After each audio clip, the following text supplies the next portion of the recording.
Okay, good morning everybody. So today we're actually posting a follow-up video. Over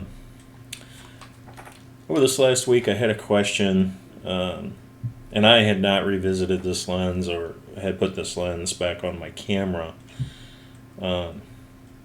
since I made my first video with this. And I had some issues with this lens, and it's the Viltrox 85 millimeter f1.8.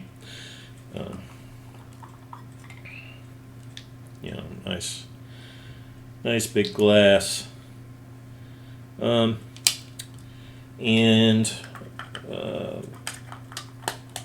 had a viewer ask a question what the fix was. Well, I had never gone back to this lens. So I decided, okay, sure. Did a little investigating, and I don't know if anybody remembers or not, but one of the unique things about Viltrox is its lenses have USB ports on them. I don't know. Hopefully you can see that there. In my case, mine all have a micro USB port on the lens. And that allows you to update the firmware of the lens. And apparently you can also set up profiles for the lens in your camera, and it has files for that as well. So did a little bit of research, and yes, on Viltrox's website there is a firmware update for the lens. I applied that, and right now, at least, it seems as if the lens is performing significantly better.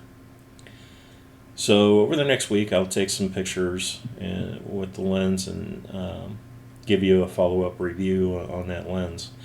In the show description, I'll put a link to, I'm not going to cover, it's really simple. You download a zip file. There is a DAT file inside the zip file. You copy the DAT file to the lens. The lens will disconnect from your computer and then reconnect. When it's reconnected, the lens should be updated. Now, I verified that that actually did happen. In the video, he indicates that the text files update with the software version. Mine did not. However, those files are in the zip file, so you actually do have to copy those files to the lens for that to read correctly. And probably the biggest issue anybody wanting to do this might run into is you must have an actual data micro USB cable. If you buy the cheap micro USB cables, likely they are charging cables only and not data capable.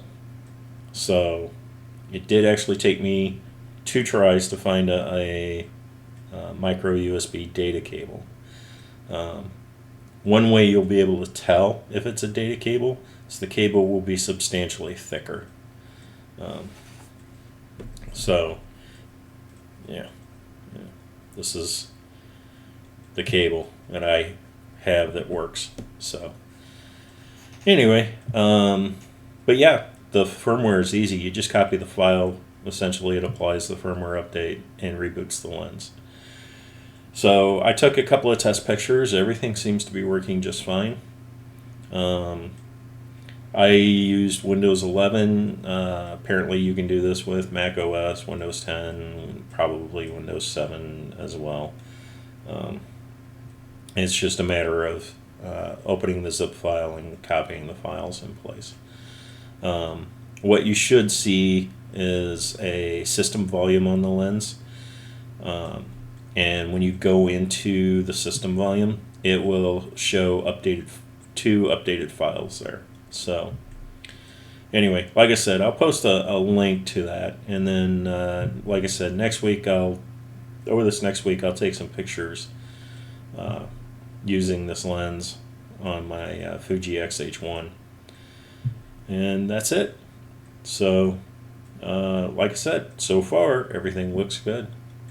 One reminder, Wednesday, this will be Wednesday evening Eastern time. I'll be drawing for the next camera giveaway. In this case, the camera is a Minolta SRT 101.